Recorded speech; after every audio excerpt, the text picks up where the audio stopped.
Saturday night television in the early 1990s wasn't trying to be clever. It was trying to be inclusive long before that word became loaded. This was TV built for the entire family to enjoy together. Teenagers half watching from the floor, parents finally off duty, grandparents insisting they didn't understand it while following every detail. Programs didn't chase popular niches or follow algorithms.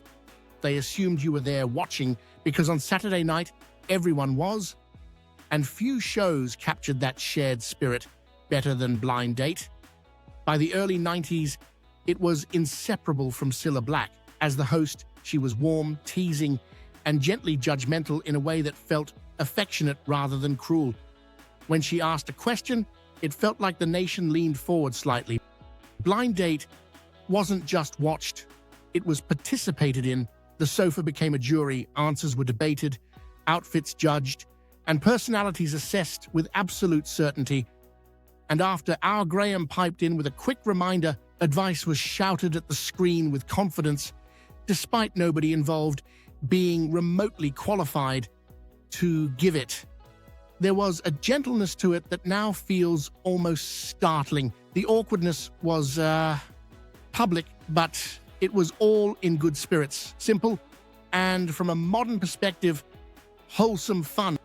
Another name epitomized Saturday night television in the early 90s, and that was light entertainment legend Noel Edmonds. By the time Noel's house party was on your screen, Saturday night felt like it had arrived. Edmonds presided over it all, like a ringmaster who thrived on mild chaos.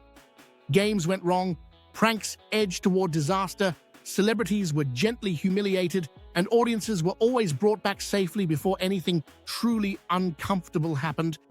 Staples such as the manic grab-a-gran segment and watching kids gently humiliate their parents in Wait Till I Get You Home to see what present they would take home proved endlessly satisfying. It felt alive, unpredictable, but controlled, as if anything might happen, but nothing truly bad ever would. If one strand of early 90s Saturday night TV thrived on warmth and familiarity, another went all in on spectacle. The original Gladiators arrived like a thunderclap. Hosted by Ulrika Jonsson and John Fashanu, it felt massive. Sirens blared loudly and smoke billowed throughout. Music pounded. The cast of Gladiators looked superhuman. A nation of teenage boys fell in love with Jet, blue-tacking her poster to their bedroom walls. Wolf was universally booed like some kind of villain pantomime character. Children leapt off sofas, reenacting events while adults pretended they weren't impressed. Despite being glued to the action, Gladiators didn't just fill the screen, it dominated the room. Of a more relaxed tempo, you had Big Break, comfort television that came with a cheeky wink. Jim Davidson held court with broad jokes and that unmistakable glint of mischief, while John Virgo dryly narrated the action, as well as pulled out a weekly trick shot. The rules barely mattered, but the team-up of contestants and professional snooker players was a format that simply worked. Another show that proved essential viewing was The Generation Game. Bruce Forsyth guided it all with raised eyebrows, theatrical pauses, and a plethora of catchphrases that we all still remember today. Whether asking his co-host, "What's on the board, Miss Ford?" or congratulating the contestants on their good game, everyone knew what was coming. And of course, the conveyor belt with its cuddly toy and large selection of household items. It was the kind of television that didn't surprise you, but still delighted you simply by turning up and doing exactly what you hoped it would. Then we had Beadle's About, led by Jeremy Beadle. The fun here was in the fact that the audience knew what was coming, while the person on screen didn't have a clue. You watched irritation build, wondered if it might go too far.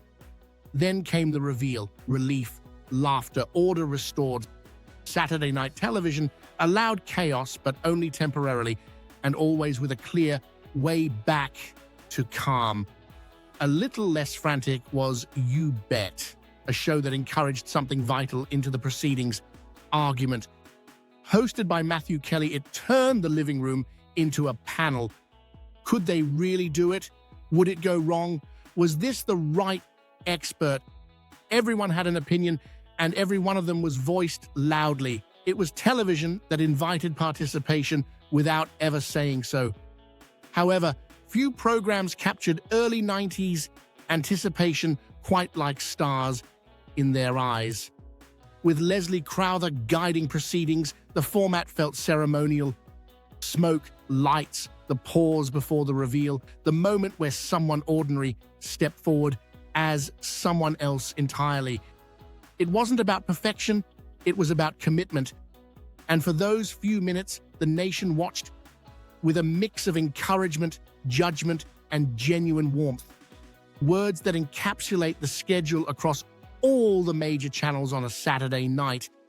But when you look back, what made early 90s television truly special wasn't just the programs, it was the synchronization. You watched when it aired or you missed out. Monday morning conversations assumed you'd seen it. References flew freely, unburdened by explanation. There was no quiet catching up later on a Saturday night. For just a few hours each week, Britain moved in step, and that was a wonderful thing.